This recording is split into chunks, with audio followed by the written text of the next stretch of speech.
Good morning everyone, how you doing? It's Paul here from Unusual Things. Now today we are in Warblington Cemetery, which is near Emsworth in Hampshire, of course.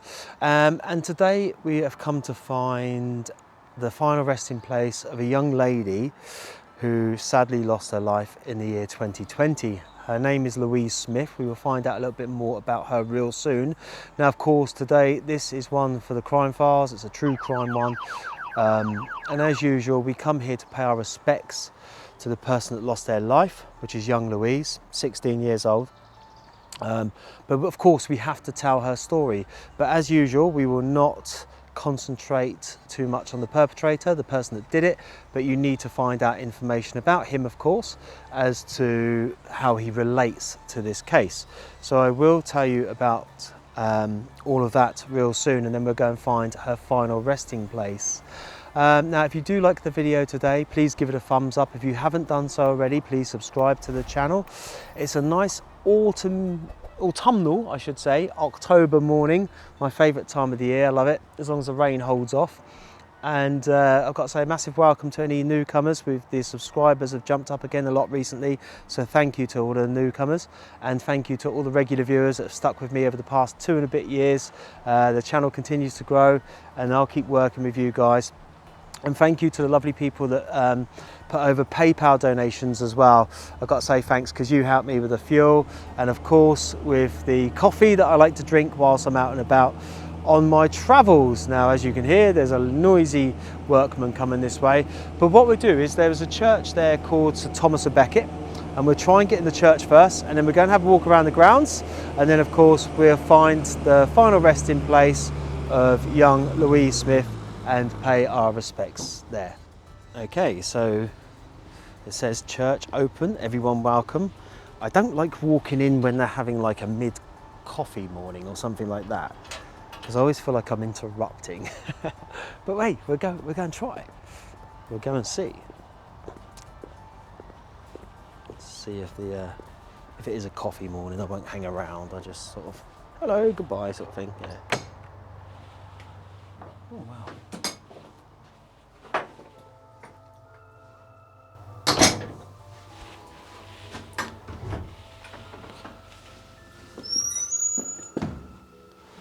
And the lights come on automatically. Beautiful. It's got a very peculiar smell in here. You know, ones that seems to be appearing more and more on the streets of our communities these days. Someone been on the old wacky backy. Let's have a little look, shall we? Not for that. That's not my cup of tea. Let's have a little look up to the front. There's some microphones up there, look, so if you start singing whilst you're in here. Got some apples along the windowsill there.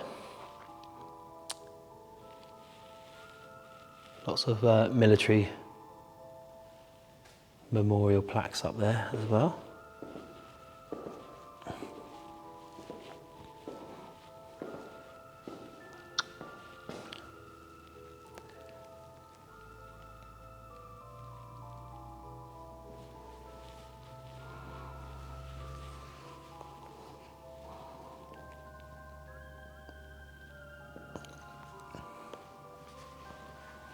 Nice little church, and as I said, there's lots of military memorials there. Stained glass window. The timber is amazing. Look at the wood across the ceiling there. Wow. Well, we haven't got in church for a long time, have we? So it's good for us to get in. A little look around. That's definitely not for me then. Have you heard my singing voice?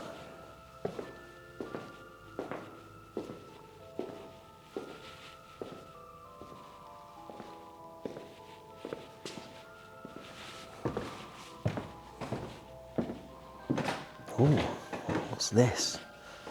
Here we go.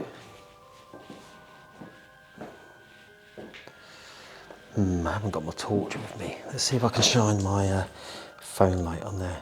See if it opens up.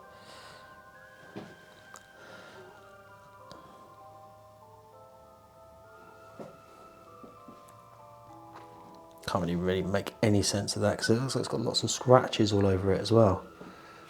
But there is something on the wall, so we should have a look at that.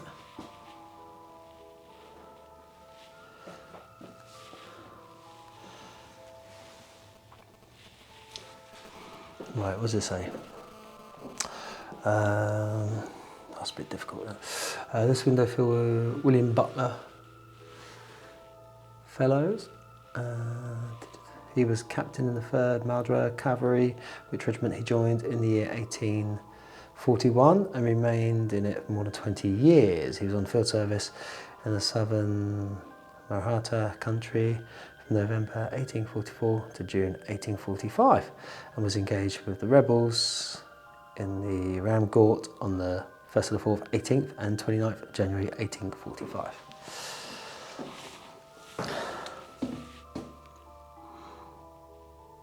Let's sign the book, shall we?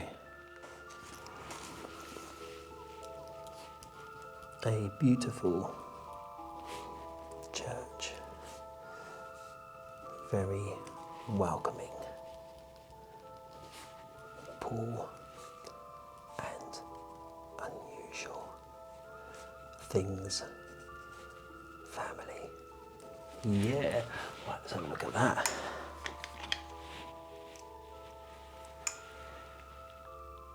There you go. Better pick my phone up. Cool, and then of course we've got this on the floor here as well. But I can't see any information about them, which is a shame. But it goes to show when you walk around these places, it's always good to look in the little nooks and crannies because I could have very easily walked out and not seen that. So there we go.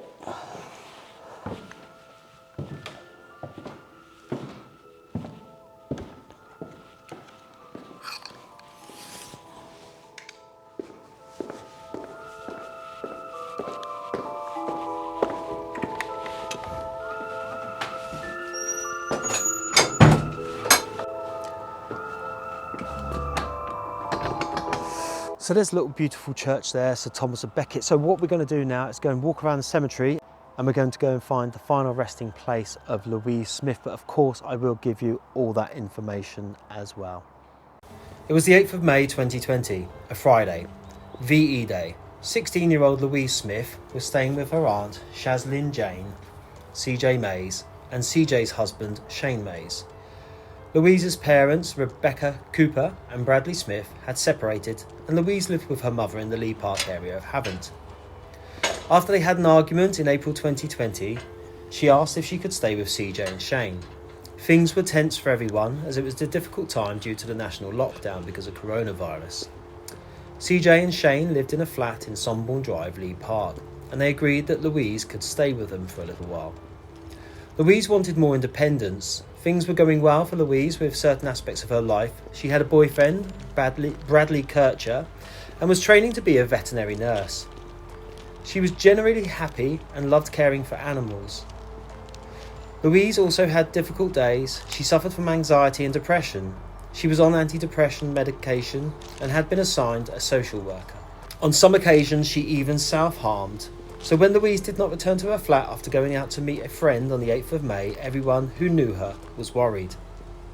The day before, the 7th of May, Louise sent text messages to a number of her friends telling them that she wanted to leave CJ's flat as they had treated her like a child. Louise left CJ's flat that day and CJ tried to make contact with her. CJ made 51 attempts to contact Louise that day, and at 2:34 p.m, Louise and CJ sent a number of text messages to each other and Louise agreed to go back to CJ's flat to stay there. Louise, CJ, Shane and Bradley discussed some of the arguments they had. Later that evening, Louise went to the store with Shane. And when they returned to the flat that night, Louise sent a number of text messages to friends and told them she had been drinking.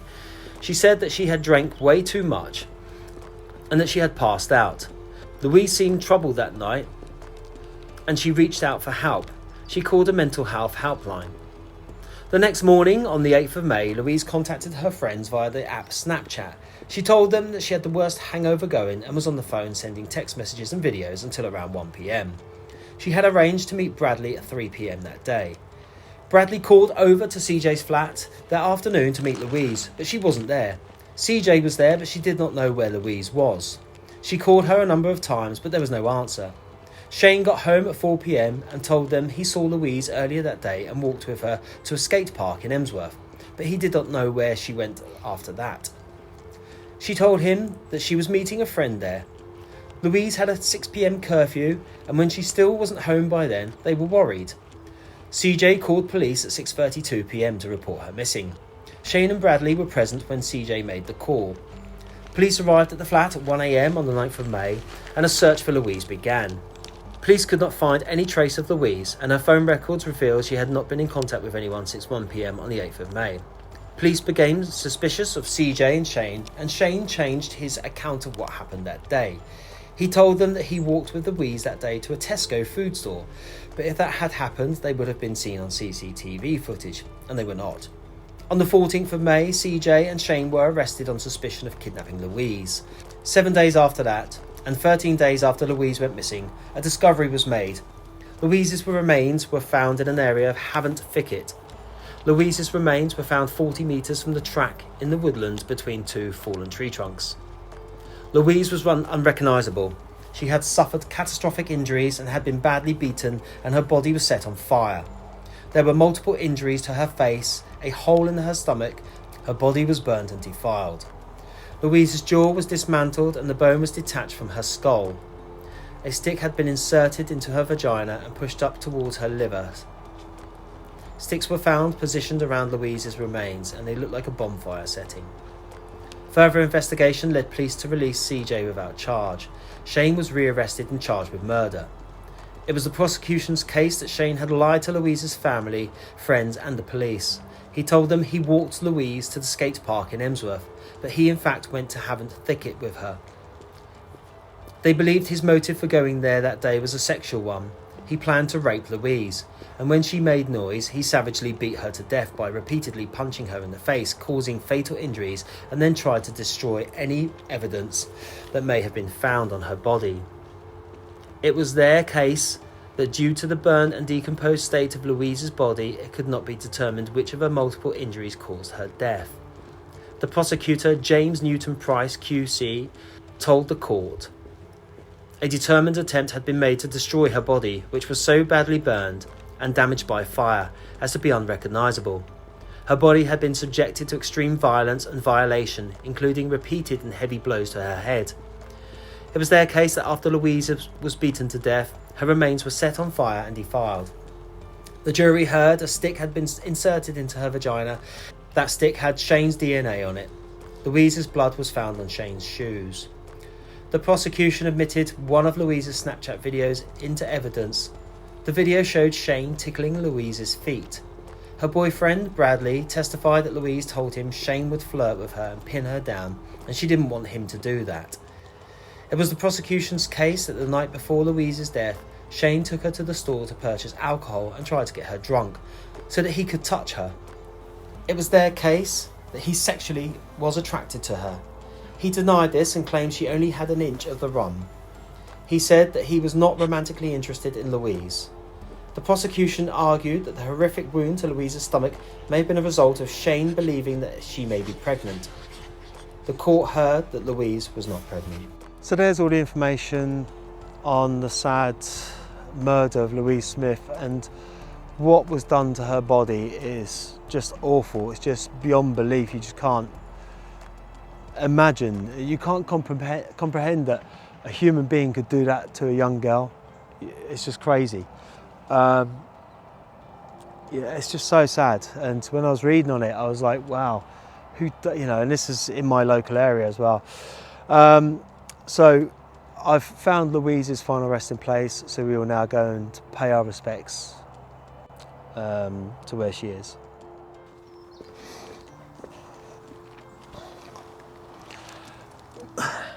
Louise Violet Smith, 7th August 2003, 8th May 2020. Treasured by family and friends, your bright blue eyes and smile. will be missed by all. R.I.P. Angel. As always, guys, I bought some flowers on things like this, so I'm just going to put them down for her.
So there we have it, guys, the final resting place of Louise Smith.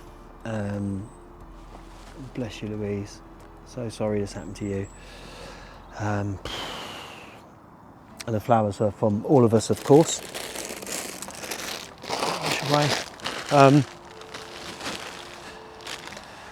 It's very sad, isn't it, when a young person like that loses their life, you know, someone that obviously suffered with anxiety and, you know, was having help for her mental health disorders and so forth, and to be taken completely advantage of, whether it's by her naivety or whatever, it doesn't matter. That guy enticed her to go with him, and the heinous acts that he carried out on her body, I just can't get my head around it. It's just terrible. Thank you as always for watching, everyone. Bless you, Louise. Yeah, leave your comments down below. It's a really sad Crime Files one today, and yeah, if you like the video, give it a thumbs up, usual stuff, and I'll see you all on the next one. Take it easy.